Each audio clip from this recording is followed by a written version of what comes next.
اعوذ باللہ من الشیطان الرجیم بسم اللہ الرحمن الرحیم اللہ اکبر سبحان اللہ الحمدللہ استغفر اللہ الصلاۃ والسلام علیک یا رسول اللہ وعلی آلک و اصحابک یا حبیب اللہ۔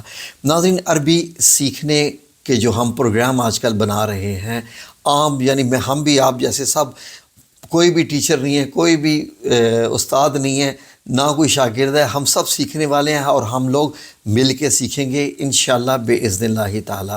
ناظرین، آج میں آپ کو صرف ایک لفظ کے بارے میں اس ویڈیو میں بتایا جا رہا ہوں، اور وہ ہے آیت۔ آیت کیا ہوتی ہے؟ آج تک ہم سنتے آئے ہیں کہ آیت یعنی قرآن کریم کی جو آیات ہیں، یعنی کہ جو قرآن پاک کے جو الفاظ ہیں، جو جملے ہیں، ہم ان کو آیت اور آیات کہتے ہیں۔ آیت اور آیات بیسیکلی مراد کیا ہوتی ہے ناظرین؟ اردو میں آپ کو معلوم ہے ہم اسے آیت کہتے ہیں، آخر میں تے پڑھتے ہیں، جبکہ عربی میں اس کو آیات یعنی الف مد آ کے ساتھ جو ہے وہ یہ اور ساتھ ہے لگتی ہے، جس کے اوپر دو نقطے آتے ہیں، لیکن وہ پڑھنے میں نہیں آتی۔ عربک میں یہ سائلنٹ ہوتی ہے، اور اس کو عربک میں تا مربوطہ میں نے سنا تھا کہ یہ کہتے ہیں، تو اس لیے ہم عربک میں اس کو آیا کہتے ہیں، آیا۔ اور جب کیونکہ اردو میں ہم تے بھی پڑھتے ہیں تو ہم اس کو آیت کہتے ہیں، اور اس کی جمع آیات، آیات۔ اور اردو میں اگر اس کا مطلب لیا جائے تو ناظرین وہ بنتا ہے نشانیاں، لیکن قرآن پاک میں آیت سے مراد خالی نشانی نہیں لیا گیا، کچھ اور بھی بہت سارے اس کے مطلب نکلتے ہیں، اس پہ ذرا ہم تھوڑی سی ڈیٹیل سے بات کریں گے۔ تو اردو میں تو ہم سمجھتے ہیں کہ نشانی ہے، یعنی یہ جو قرآن پاک کا ہر ایک جملہ جو ہے جس کے آگے آیت نمبر لکھا ہوتا ہے، یہ ایک نشانی ہے۔ انگلش میں ہم اسے آپ کو معلوم ہے کہ ورسز کہتے ہیں، ورسز یا سائنس کہتے ہیں۔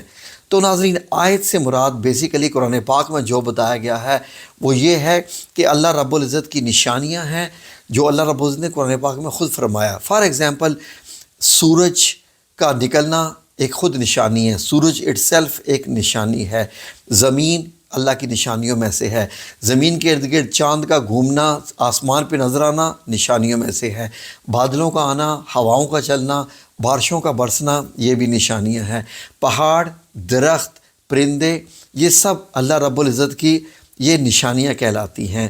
تو ناظرین، آئیے دیکھتے ہیں قرآن پاک میں اللہ رب العزت نے ان سے کس طریقے سے مراد لیا ہے، یعنی لفظ آیت سے کیا مراد ہے۔ لغت میں آیت نشانی اور علامت تو کہتے ہیں، قرآن میں یہ جو لفظ ہے یہ مختلف معنیوں میں استعمال ہوا ہے۔ آئے دیکھتے ہیں کہ ایک آیت سے مراد کیا کیا معنی ہوتے ہیں۔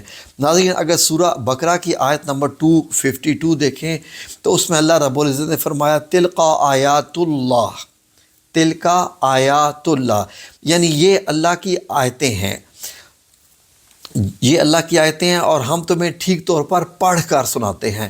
یہاں پر جو الفاظ ہیں جیسے الحمدللہ رب العالمین، تو جو کچھ بھی ہے یہ یعنی مالک یوم الدین، ایاک نعبد و ایاک نستعین، یہ تمام یعنی ہر جو ہے ایک آیت ہے۔ تو اللہ رب العزت فرما رہے ہیں کہ یہ اللہ کی آیتیں ہیں، ہم تمہیں ٹھیک طور پر پڑھ کر سناتے ہیں، اور بے شک تو ہمارے رسولوں میں سے ہے، یعنی نبی پاک صلی اللہ علیہ وسلم کا جو آیت نمبر 252 ہے۔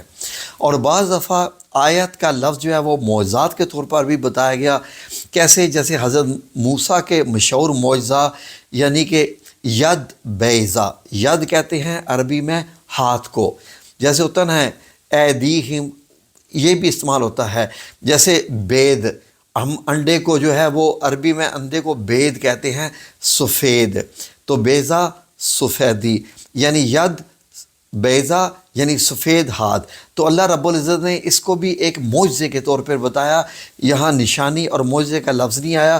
اور اللہ رب العزت نے حضرت موسیٰ علیہ السلام سے کہا، اگر سورہ طٰہٰ کی آیت نمبر 22 پڑھے تو اس کا ترجمہ آپ کی خدمت میں پیش ہے کہ ہاتھ گریبان میں بغل کے نیچے تک لے جاؤ، ہاتھ گریبان میں بغل کے نیچے تک لے جاؤ، اور جب وہ باہر نکلے گا تو وہ سفید چمکنے والا ہاتھ ہوگا، بے عیب اور بے نقص ہوگا۔ اور یہ ایک اور معجزہ ہے، یعنی اللہ رب العزت نے ایک تو عصا مبارک کا معجزہ دیا کہ جس کو اگر لاٹھی کو ڈال دو تو وہ سانپ بن جائے گا، اور دوسرا یہ کہا تھا کہ ہاتھ کو جب آپ ڈال کے ایسے نکالیں گے تو وہ سفید چمکتا ہوا ہوگا، اور یہ کوئی بیماری نہیں ہوگی، یہ ایک نشانی ہوگی، ایک معجزہ ہوگا۔ یہاں پر جو لفظ آیا ہے وہ آیتن اخری کے نام سے آیا ہے، تو یہ بھی ایک معجزاتی نشانی بتائے گی۔ اس کے علاوہ اور اگر آپ دیکھیں سورہ بنی اسرائیل جس کا نام سورہ الاسراء بھی ہے، اس کی اگر آپ دیکھیں تو 12ویں نمبر آیت میں ہے وَجَعَلْنَا اللَّيْلِ وَالنَّهَارَ آیاتین۔ اب یہاں پر جو لفظ ہے وہ 2-3 بار آیت کا آیا ہے۔ اگر یہاں پر آپ دیکھیں تو وہی چیز جو میں نے شروع میں آپ کو بتائی تھی، ہم نے رات اور دن کے 2 نمونے بنائے ہیں، پھر رات کے نمونے کو دھندلا کر دیا، یعنی ڈارک کر دیا، دھندلا سے مراد، اور دن کا نمونہ نظر آنے کے لیے روشن کر دیا، تاکہ تم اپنے رب کا فضل تلاش کرو اور تاکہ تم برسوں کی گنتی اور حساب معلوم کر لو، اور ہم نے ہر چیز کی تفصیل کر دی ہے۔ اب یہاں دیکھیں نا کہ اللہ رب العزت نے فرمایا کہ ہم نے رات اور دن بنائے ہیں 2 نمونے۔ یہ یہاں پر جو لفظ ہے آیتینی، 2 نمونے بنائے، آیت اور آیتین، واحد اتنین، جہاں پر نین کا لفظ آ جاتا ہے، تین کا لفظ آ جاتا ہے، تو اس کا مطلب 2 ہوتا ہے عربی میں، جیسے آیت آیتین، ٹھیک ہے جی، واحد اتنین، اس طریقے سے۔ اور آگے مطلب یہ ہے کہ آیت اللیلی کہ رات بھی ایک نشانی ہے، وہ آیت النہار یعنی ڈے بھی ایک نشانی ہے۔ تو یہ اللہ رب العزت نے اس طریقے سے فرمایا۔ آگے جیسے قیامت کا منظر پیش کرنے کے لیے بھی لفظ آیت کا ہی استعمال ہوا، تو اس میں اللہ رب العزت نے یہاں پر سورہ حامیم سجدہ فصلت کی آیت نمبر 39 نمبر میں اس کا ترجمہ پیش ہے وَمِنْ آیَاتِهِ أَنَّكَ تَرَى الْأَرْضَ۔ آگے دیکھیے، میں صرف ترجمہ ہی پیش کرتا ہوں آپ کی خدمت میں، اور اس کی نشانیوں میں سے یہ ہے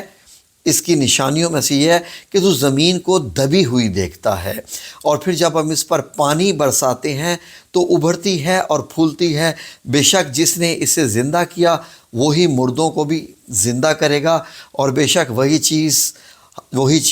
وہ ہر چیز پر قادر ہے۔ ناظرین دیکھیں نا کہ مردہ زمین، جیسے آج کل آپ دیکھ رہے ہیں مکہ المکرمہ میں کالے جلے ہوئے پہاڑ ہیں سارے مکہ المکرمہ کے، پچھلے چند دنوں سے ان کے اوپر جب بارشیں ہو رہی ہیں تو ان کے اوپر اتنی گھاس نکل ہوئی ہے کہ سعودی لوگ خوش ہو گئے ہیں کہ یہ تو یورپ بن گیا ہے، کہ اتنی خوبصورت اس میں سے گھاس نکل آئی ہے، جیسے پہاڑوں میں جان آ گئی ہے۔ ان کے بکریاں، اونٹ وغیرہ انہی پہاڑوں پہ چڑھ رہے ہیں، جو کہ ریت کے پہاڑ اور کالے پتھروں کے پہاڑ، ان کالے پتھروں کے اوپر ریت ہے۔ ہم بھی جب وہاں سے گزرتے تھے تو پہاڑوں کو دیکھ کر بھی گرمی لگتی تھی، اور ہم یہی کہتے تھے کہ پہاڑ سورج کی تپش سے جل جل کر کالے ہو گئے ہیں، اور آج کل بارشیں ہوئی ہیں اور وہ پہاڑ سرسبز و شاداب ہو گئے ہیں۔ تو کیا یہ نشانیاں نہیں ہیں اللہ تعالیٰ کی آیات، یعنی نشانیاں یا معجزات؟ اور ہم کیا معجزات مانگتے ہیں اللہ رب العزت سے؟